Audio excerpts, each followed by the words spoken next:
La politique de mobilité de la région est très simple, c'est de permettre à chacun d'accéder à son meilleur niveau. Donc effectivement, nous avons mis en place une politique d'ouverture de l'île des Réunionnais sur le monde, avec la continuité territoriale en particulier, qui est le préalable à la mobilité, puisque l'on sait qu'un des vrais freins de la mobilité, c'est la crainte des familles de laisser partir les gens loin de chez eux, alors qu'ils ne connaissent pas le pays où ils vont, et en l'occurrence c'est la métropole.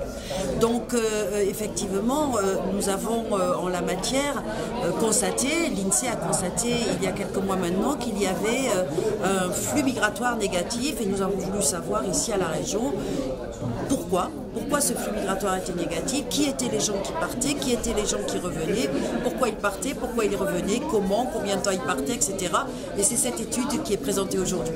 Donc ce taux de départ qui est dans la moyenne pour les étudiants réunionnais, effectivement on peut penser qu'il a peut-être deux impulsions. D'abord le niveau de diplôme qui s'accroît, et plus on est diplômé, plus on quitte son territoire.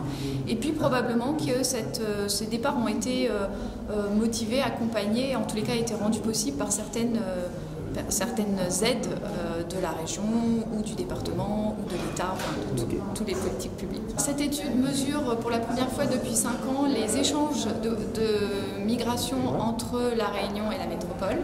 On a chaque année en moyenne 11 400 personnes qui quittent la Réunion pour aller en métropole, et en sens inverse 10 300 arrivées. Donc un solde migratoire qui est négatif de moins 1300 personnes. En fait, ceux qui partent, ce sont avant tout des jeunes et des étudiants. Donc on a 2200 étudiants qui quittent la Réunion chaque année, souvent à 18-19 ans, juste après le bac. Et ça, on a du coup un taux de départ de nos étudiants réunionnais qui est dans la moyenne des régions métropolitaines. Et ce qui est notable, parce que inversement, pour toutes les autres catégories de population, les taux d'entrée et les taux de départ sont très faibles par rapport aux autres régions métropolitaines.